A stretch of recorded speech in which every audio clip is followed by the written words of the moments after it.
Capítulo 29. El juicio investigador.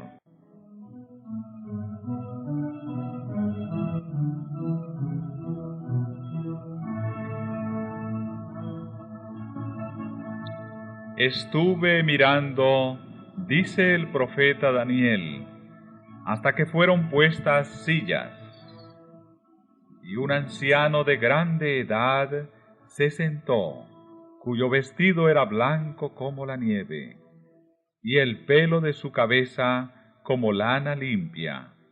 Su silla llama de fuego, sus ruedas fuego ardiente.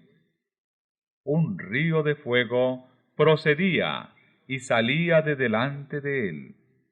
Millares de millares le servían, y millones de millones asistían delante de él.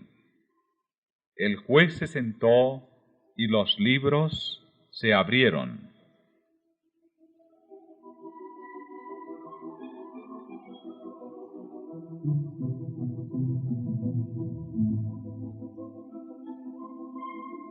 Así se presentó a la visión del profeta el día grande y solemne en que los caracteres y vidas de los hombres habrán de ser revistados ante el juez de toda la tierra, y en que a todos los hombres se les dará conforme a sus obras.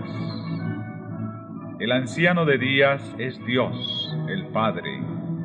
El salmista dice: antes que naciesen los montes, y formases la tierra y el mundo, y desde el siglo y hasta el siglo, tú eres Dios. Es Él, autor de todo ser y de toda ley, quien debe presidir en el juicio. Y millares de millares y millones de millones de santos ángeles, como ministros y testigos, están presentes en este gran tribunal.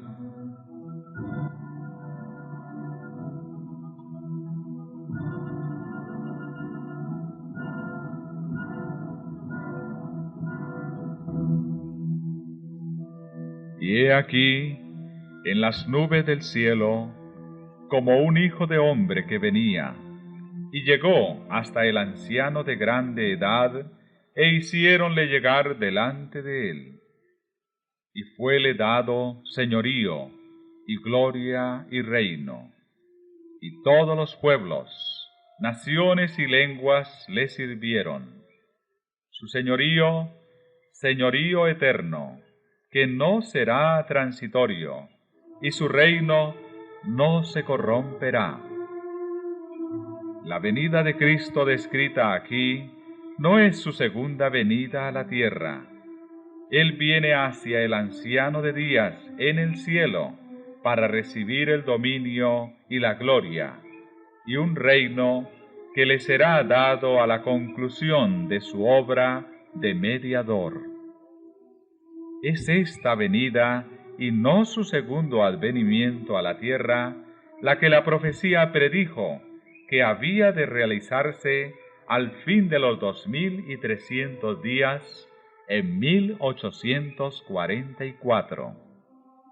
Acompañado por ángeles celestiales, nuestro gran sumo sacerdote entra en el lugar santísimo, y allí, en la presencia de Dios, da principio a los últimos actos de su ministerio en beneficio del hombre, a saber, cumplir la obra del juicio y hacer expiación por todos aquellos que resulten tener derecho a ella.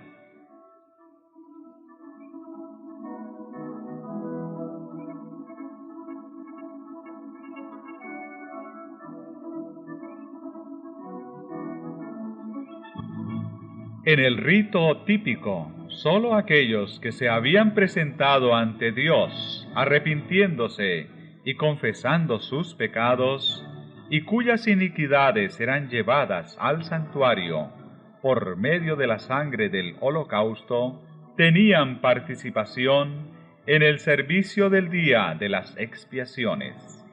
Así, en el gran día de la expiación final y del juicio, los únicos casos que se consideran son los de quienes hayan profesado ser hijos de Dios.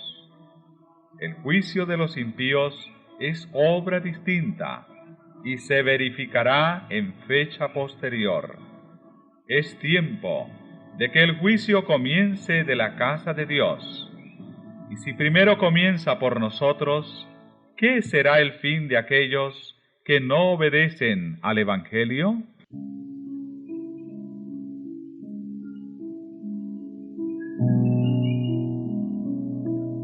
Los libros del cielo, en los cuales están consignados los nombres y los actos de los hombres, determinarán los fallos del juicio.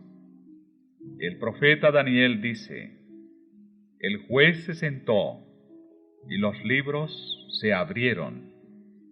San Juan, describiendo la misma escena en el Apocalipsis, agrega: y otro libro fue abierto, el cual es de la vida, y fueron juzgados los muertos por las cosas que estaban escritas en los libros según sus obras.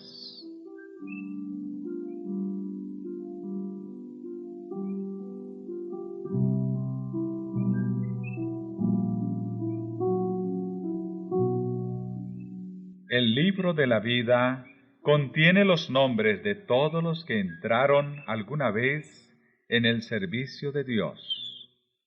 Jesús dijo a sus discípulos: gozaos de que vuestros nombres están escritos en los cielos.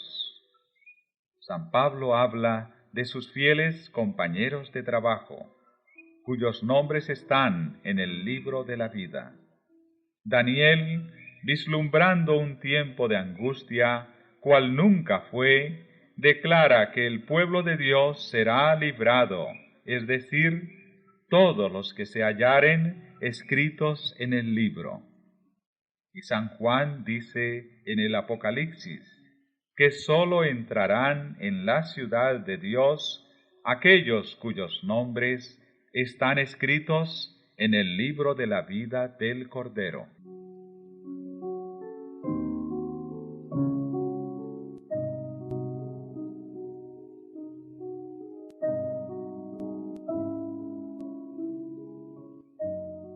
Delante de Dios está escrito un libro de memoria, en el cual quedan consignadas las buenas obras de los que temen a Jehová y de los que piensan en su nombre. Sus palabras de fe, sus actos de amor están registrados en el cielo. A esto se refiere Nehemías cuando dice: acuérdate de mí, oh Dios mío, y no borres mis obras piadosas que he hecho por la casa de mi Dios. En el libro de memoria de Dios, todo acto de justicia está inmortalizado. Toda tentación resistida, todo pecado vencido, toda palabra de tierna compasión están fielmente consignados, y apuntados también todo acto de sacrificio, todo padecimiento y todo pesar sufridos por causa de Cristo. El salmista dice: tú cuentas los pasos de mi vida errante, pon mis lágrimas en tu redoma, ¿no están en tu libro?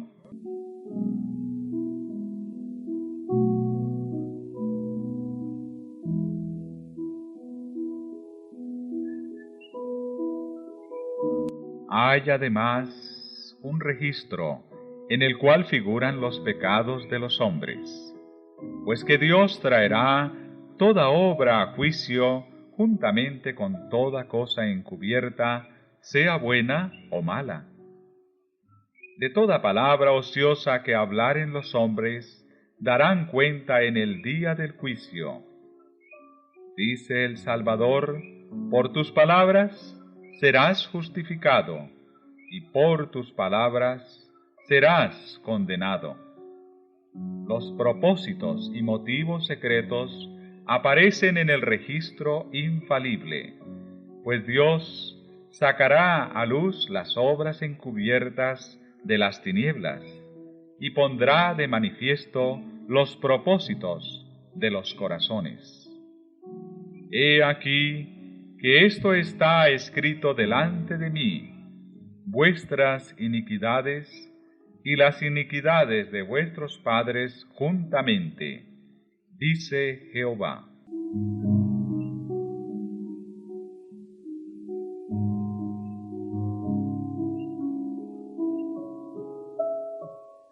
La obra de cada uno pasa bajo la mirada de Dios y es registrada e imputada ya como señal de fidelidad, ya de infidelidad.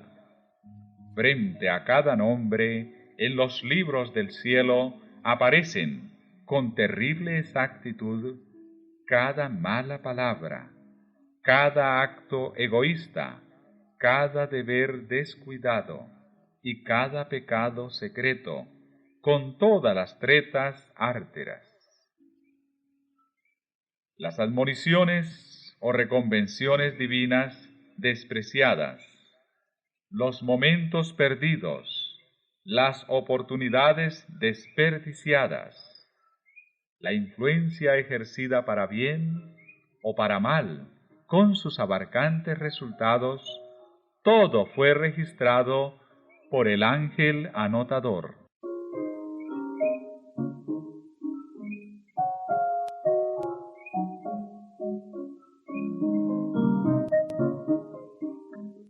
La ley de Dios es la regla por la cual los caracteres y las vidas de los hombres serán probados en el juicio.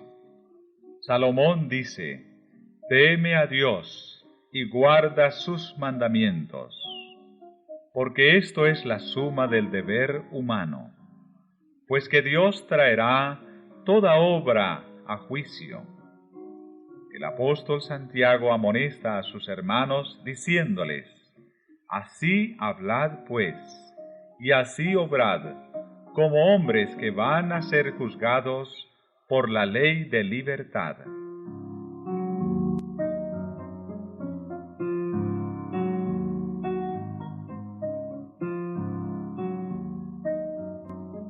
Los que en el juicio serán tenidos por dignos, tendrán parte en la resurrección de los justos. Jesús dijo, los que serán tenidos por dignos de alcanzar aquel siglo venidero y la resurrección de entre los muertos, son iguales a los ángeles y son hijos de Dios, siendo hijos de la resurrección. Y además declara que los que hicieron bien saldrán a resurrección de vida. Los justos, ya muertos, no serán resucitados más que después del juicio en el cual habrán sido juzgados dignos de la resurrección de vida. No estarán, pues, presentes en persona ante el tribunal cuando sus registros sean examinados y sus causas falladas.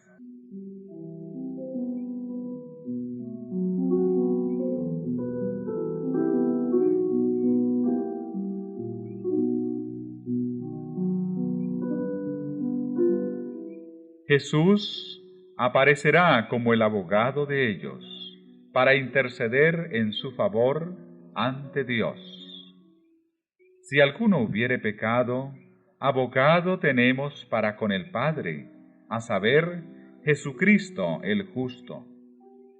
Porque no entró Cristo en un lugar santo hecho de mano, que es una mera representación del verdadero, sino en el cielo mismo, para presentarse ahora delante de Dios por nosotros. Por lo cual también puede salvar hasta lo sumo a los que se acercan a Dios por medio de Él, viviendo siempre para interceder por ellos.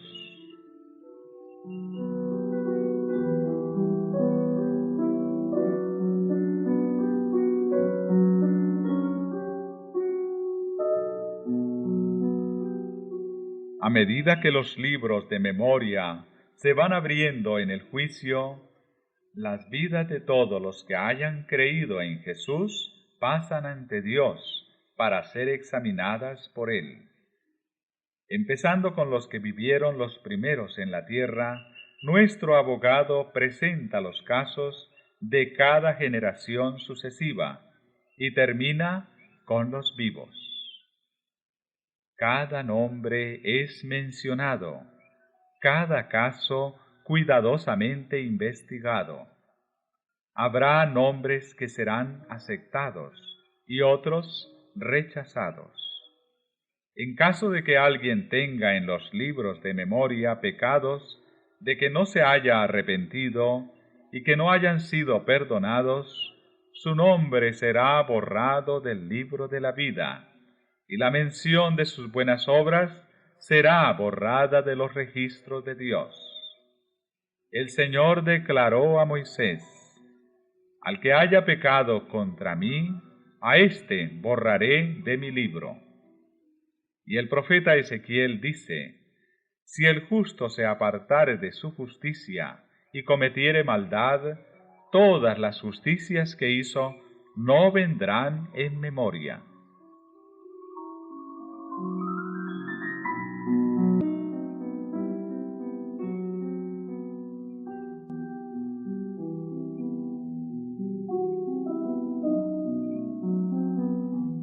A todos los que se hayan arrepentido verdaderamente de su pecado y que hayan aceptado con fe la sangre de Cristo como su sacrificio expiatorio, se les ha inscrito el perdón frente a sus nombres en los libros del cielo. Como llegaron a ser partícipes de la justicia de Cristo y su carácter está en armonía con la ley de Dios, sus pecados serán borrados y ellos mismos serán juzgados dignos de la vida eterna. El Señor declara por el profeta Isaías: Yo soy aquel que borro tus transgresiones a causa de mí mismo, y no me acordaré más de tus pecados. Jesús dijo: el que venciere será así revestido de ropas blancas, y no borraré su nombre del libro de la vida, sino confesaré su nombre delante de mi Padre y delante de sus santos ángeles. A todo aquel, pues, que me confesare delante de los hombres, le confesaré yo también delante de mi Padre que está en los cielos. Pero a cualquiera que me negare delante de los hombres, le negaré yo también delante de mi Padre que está en los cielos.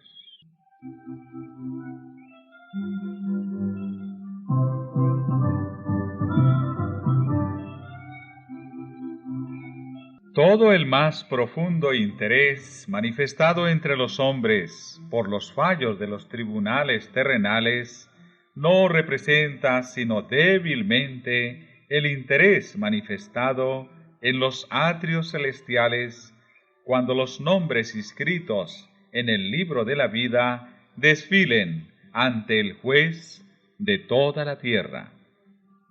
El divino intercesor aboga porque a todos los que han vencido por la fe en su nombre se les perdonen sus transgresiones, a fin de que sean restablecidos en su morada edénica y coronados con él coherederos del señorío primero.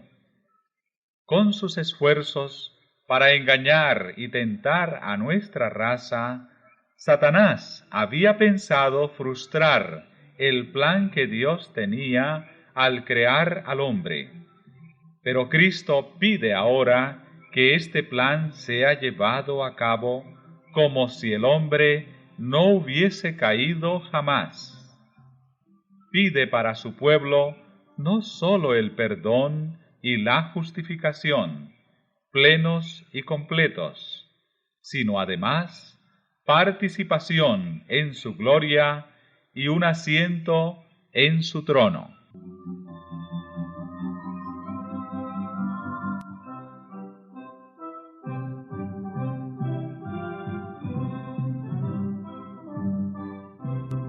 Mientras Jesús intercede por los súbditos de su gracia, Satanás los acusa ante Dios como transgresores.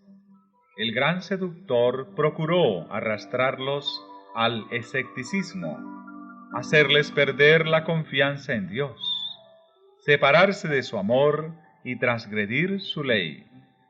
Ahora él señala la historia de sus vidas, los defectos de carácter, la falta de semejanza con Cristo, lo que deshonró a su Redentor, todos los pecados que les indujo a cometer, y a causa de estos los reclama como sus súbditos.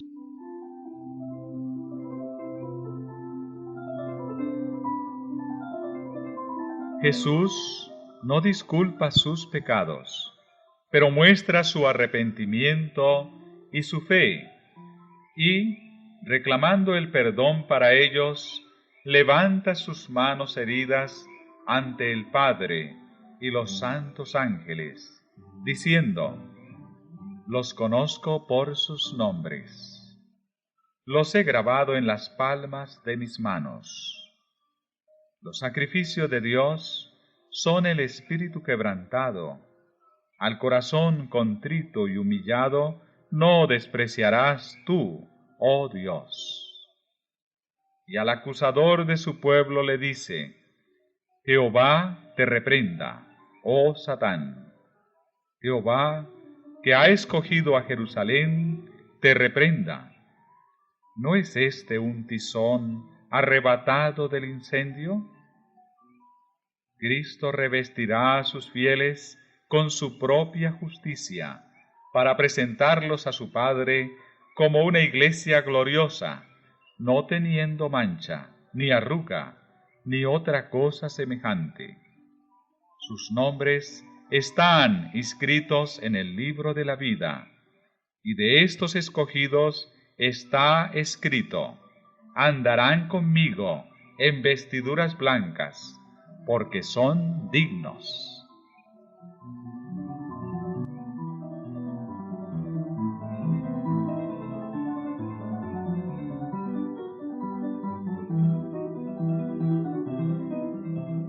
Así se cumplirá de un modo completo la promesa del nuevo pacto. Perdonaré su iniquidad y no me acordaré más de sus pecados. En aquellos días y en ese tiempo, dice Jehová, será buscada la iniquidad de Israel y no la habrá, y los pecados de Judá, mas no podrán ser hallados. En aquel día el vástago de Jehová será espléndido y glorioso, y el fruto de la tierra excelente y hermoso para los escapados de Israel. Y será que los que fueren dejados en Sión y los que quedaren en Jerusalén serán llamados santos, es decir, todo aquel que está inscrito para la vida en Jerusalén.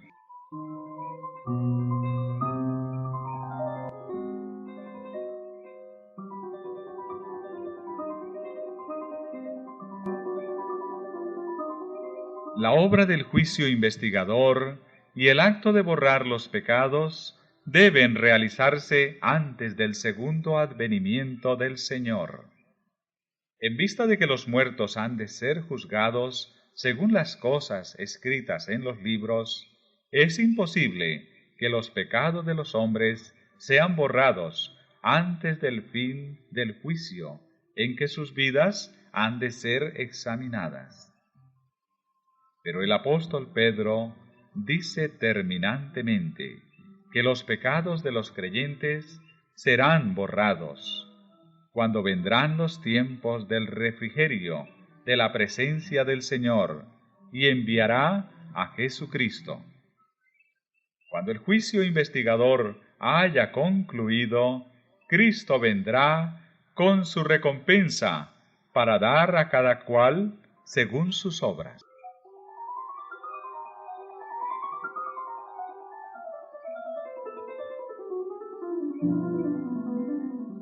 En el servicio ritual típico, el sumo sacerdote, hecha la propiciación por Israel, salía y bendecía a la congregación. Así también Cristo, una vez terminada su obra de mediador, aparecerá sin pecado para la salvación, para bendecir con el don de la vida eterna a su pueblo que le espera. Así como, al quitar los pecados del santuario, el sacerdote los confesaba sobre la cabeza del macho cabrío emisario, así también Cristo colocará todos estos pecados sobre Satanás, autor e instigador del pecado. El macho cabrío emisario, que cargaba con los pecados de Israel, era enviado a tierra inhabitada. Así también Satanás, cargado con la responsabilidad de todos los pecados que ha hecho cometer al pueblo de Dios, será confinado durante 1000 años en la tierra, entonces desolada y sin habitantes, y sufrirá finalmente la entera penalidad del pecado en el fuego que destruirá a todos los impíos. Así, el gran plan de la redención alcanzará su cumplimiento en la extirpación final del pecado y la liberación de todos los que estuvieron dispuestos a renunciar al mal.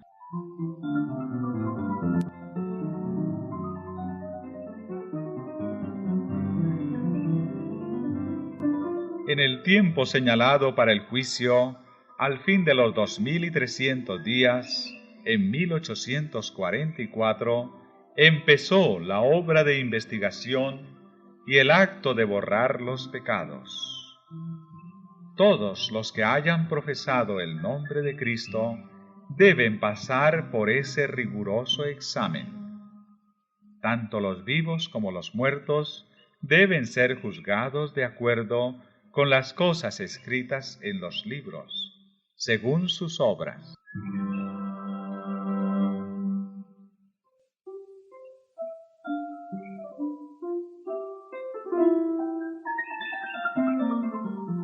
Los pecados que no hayan inspirado arrepentimiento y que no hayan sido abandonados, no serán perdonados ni borrados de los libros de memoria, sino que permanecerán como testimonios contra el pecador en el día de Dios.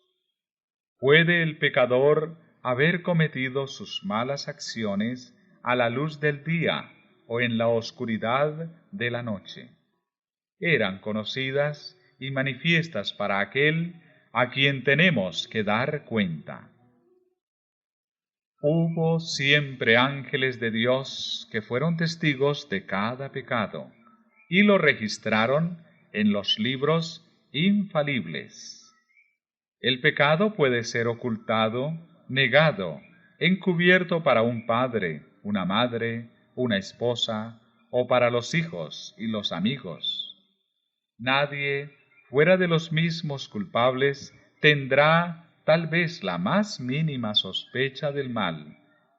No deja por eso de quedar al descubierto ante los seres celestiales. La oscuridad de la noche más sombría, el misterio de todas las artes engañosas, no alcanzan a velar un solo pensamiento para el conocimiento del Eterno. Dios lleva un registro exacto de todo acto injusto e ilícito. No se deja engañar por una apariencia de piedad. No se equivoca en su apreciación del carácter. Los hombres pueden ser engañados por entes de corazón corrompido, pero Dios penetra todos los disfraces y lee la vida interior.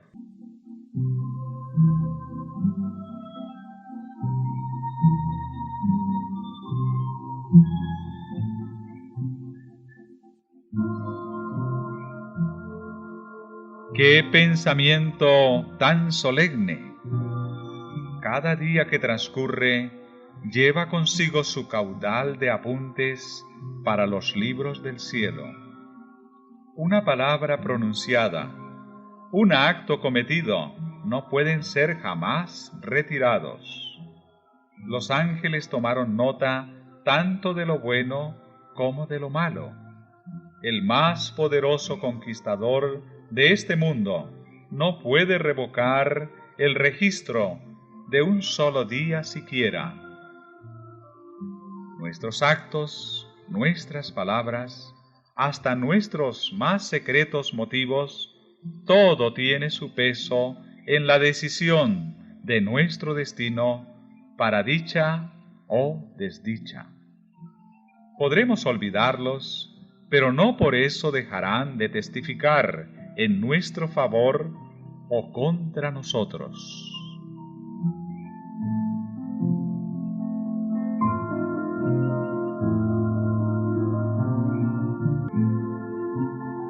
Así como los rasgos de la fisonomía son reproducidos con minuciosa exactitud sobre la pulida placa del artista, así también está el carácter fielmente delineado en los libros del cielo. No obstante, cuán poca preocupación se siente respecto a ese registro que debe ser examinado por los seres celestiales. Si se pudiese descorrer el velo que separa el mundo visible del invisible, y los hijos de los hombres pudiesen ver a un ángel apuntar cada palabra y cada acto que volverán a encontrar en el día del juicio, cuántas palabras de las que se pronuncian cada día no se dejarían de pronunciar, cuántos actos no se dejarían sin realizar.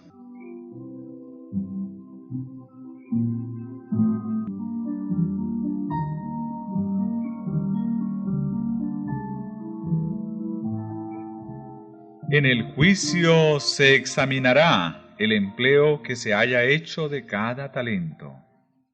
¿Cómo hemos de emplear el capital que el cielo nos concediera? A su venida, ¿recibirá el Señor lo que es suyo con interés? Hemos perfeccionado las facultades que fueran confiadas a nuestras manos, a nuestros corazones y a nuestros cerebros para la gloria de Dios y provecho del mundo. ¿Cómo hemos empleado nuestro tiempo, nuestra pluma, nuestra voz, nuestro dinero, nuestra influencia? ¿Qué hemos hecho por Cristo en la persona de los pobres, de los afligidos, de los huérfanos o de las viudas? Dios nos hizo depositarios de su santa palabra. ¿Qué hemos hecho con la luz y la verdad que se nos confió para hacer a los hombres sabios para la salvación? No se da ningún valor a una mera profesión de fe en Cristo. Solo se tiene por genuino el amor que se muestra en las obras. Con todo, el amor es lo único que ante los ojos del cielo da valor a un acto cualquiera. Todo lo que se hace por amor, por insignificante que aparezca en opinión de los hombres, es aceptado y recompensado por Dios.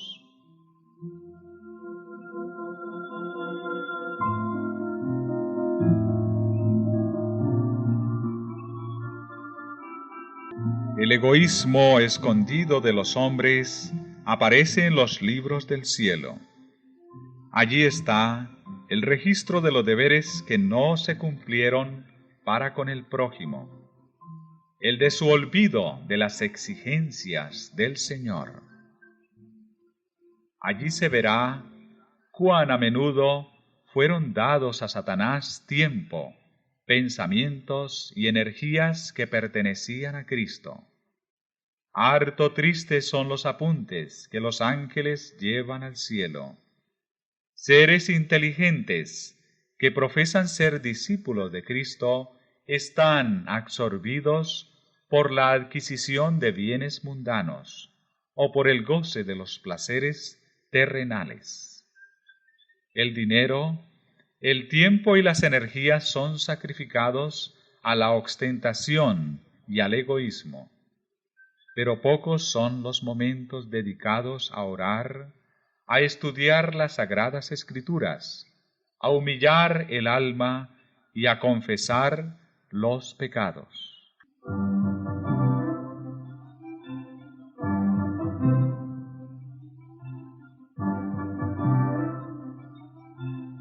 Satanás inventa innumerables medios de distraer nuestras mentes de la obra en que precisamente debiéramos estar más ocupados. El archiseductor aborrece las grandes verdades que hacen resaltar la importancia de un sacrificio expiatorio y de un mediador todopoderoso. Sabe que su éxito estriba en distraer las mentes de Jesús y de su obra.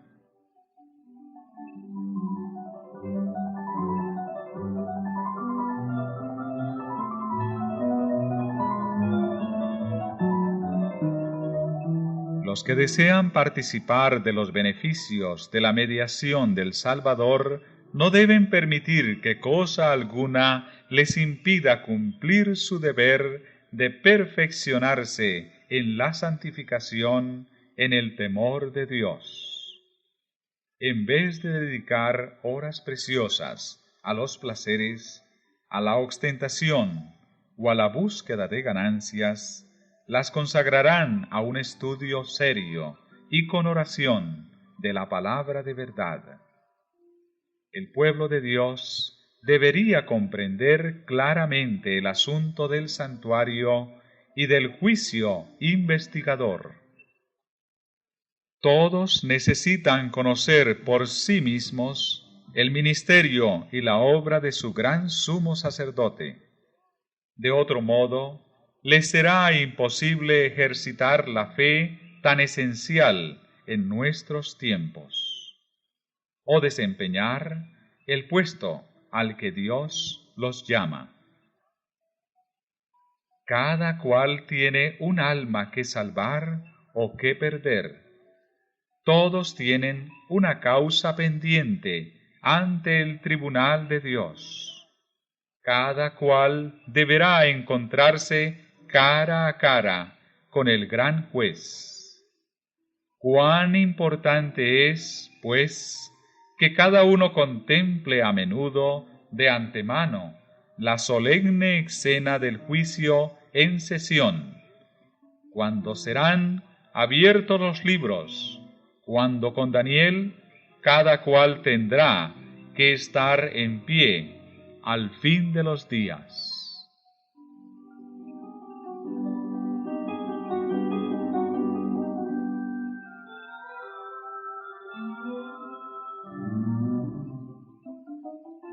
Todos los que han recibido la luz sobre estos asuntos deben dar testimonio de las grandes verdades que Dios les ha confiado. El santuario en el cielo es el centro mismo de la obra de Cristo en favor de los hombres. Concierne a toda alma que vive en la tierra. Nos revela el plan de la redención, nos conduce hasta el fin mismo del tiempo y anuncia el triunfo final de la lucha entre la justicia y el pecado. Es de la mayor importancia que todos investiguen a fondo estos asuntos y que estén siempre prontos a dar respuesta a todo aquel que les pidiere razón de la esperanza que hay en ellos.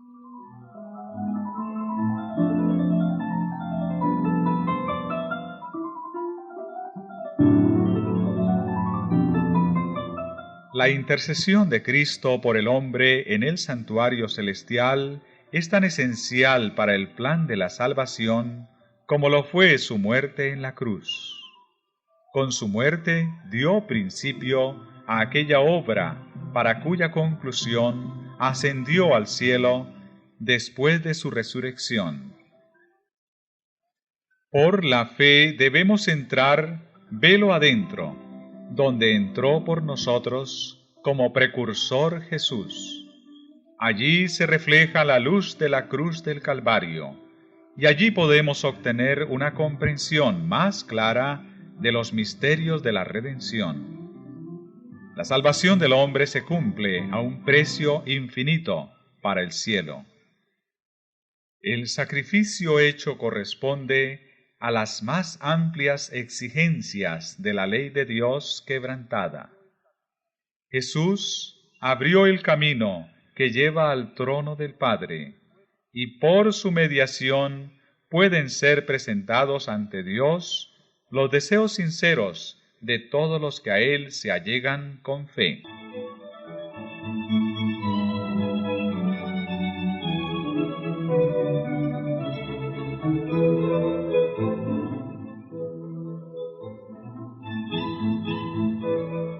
El que encubre sus transgresiones no prosperará, mas el que las confiesa y las abandona alcanzará misericordia. Si los que esconden y disculpan sus faltas pudiesen ver cómo Satanás se alegra de ello y los usa para desafiar a Cristo y sus santos ángeles, se apresurarían a confesar sus pecados y a renunciar a ellos. De los defectos de carácter se vale Satanás para intentar dominar toda la mente y sabe muy bien que si se conservan estos defectos, lo logrará. De ahí que trate constantemente de engañar a los discípulos de Cristo con su fatal sofisma de que les es imposible vencer. Pero Jesús aboga en su favor con sus manos heridas, su cuerpo quebrantado, y declara a todos los que quieran seguirle: «Bástate mi gracia. Llevad mi yugo sobre vosotros, y aprended de mí, que soy manso y humilde de corazón, y hallaréis descanso para vuestras almas. Porque mi yugo es fácil y ligera mi carga». Nadie considere, pues, sus defectos como incurables. Dios concederá fe y gracia para vencerlos.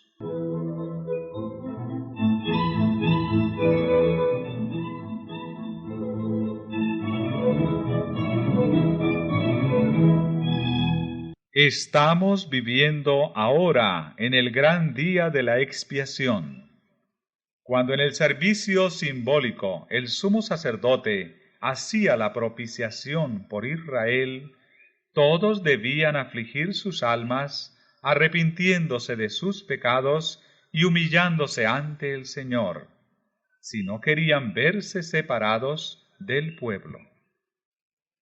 De la misma manera, todos los que desean que sus nombres sean conservados en el libro de la vida, deben ahora, en los pocos días que les quedan de este tiempo de gracia, afligir sus almas ante Dios con verdadero arrepentimiento y dolor por sus pecados.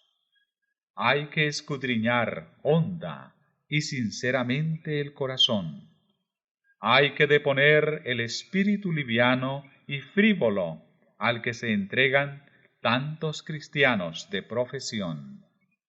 Empeñada lucha espera a todos aquellos que quieran subyugar las malas inclinaciones que tratan de dominarlos.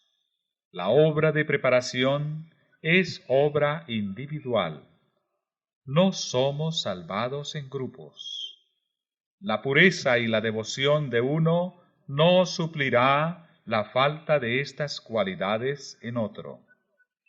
Si bien todas las naciones deben pasar en juicio ante Dios, sin embargo, Él examinará el caso de cada individuo de un modo tan rígido y minucioso como si no hubiese otro ser en la tierra. Cada cual tiene que ser probado y encontrado sin mancha, ni arruga, ni cosa semejante.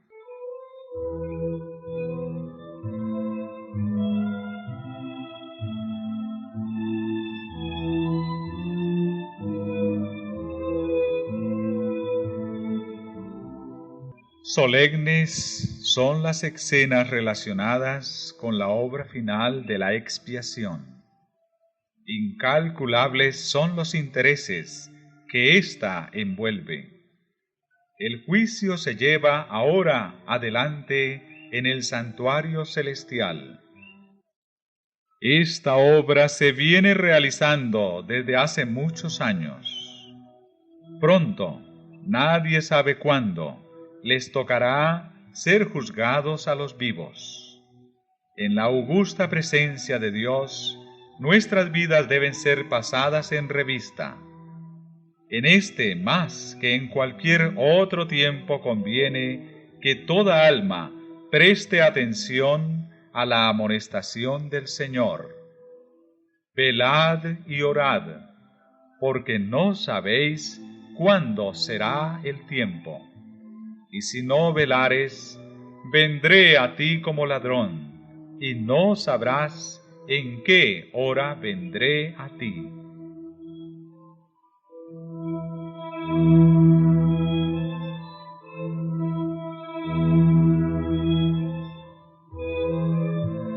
Cuando quede concluida la obra del juicio investigador, quedará también decidida la suerte de todos para vida o para muerte.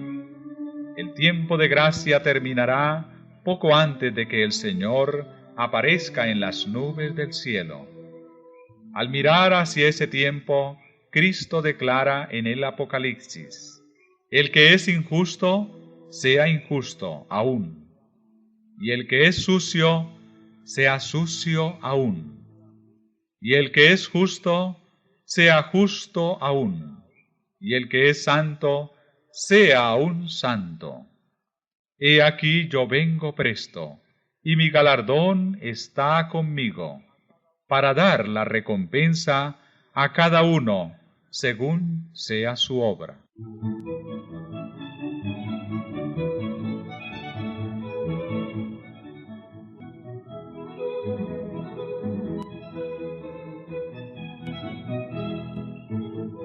Los justos y los impíos continuarán viviendo en la tierra en su estado mortal. Los hombres seguirán plantando y edificando, comiendo y bebiendo, inconscientes todos ellos de que la decisión final e irrevocable ha sido pronunciada en el santuario celestial.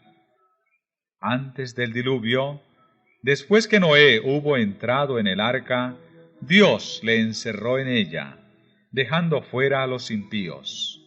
Pero por espacio de 7 días, el pueblo, no sabiendo que su suerte estaba decidida, continuó en su indiferente búsqueda de placeres y se mofó de las advertencias del juicio que le amenazaba. Así, dice el Salvador, será también la venida del Hijo del Hombre.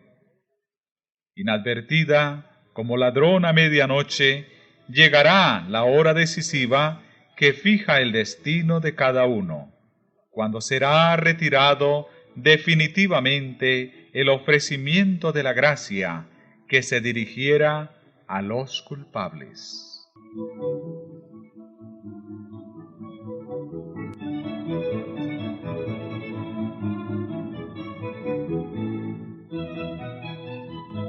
Velad, pues, no sea que viniendo de repente os halle dormidos. Peligroso es el estado de aquellos que, cansados de velar, se vuelven a los atractivos del mundo. Mientras que el hombre de negocios está absorto en el afán de lucro, mientras el amigo de los placeres corre tras ellos, mientras la esclava de la moda está ataviándose, puede llegar el momento en que el juez de toda la tierra pronuncie la sentencia: has sido pesado en la balanza y has sido hallado falto.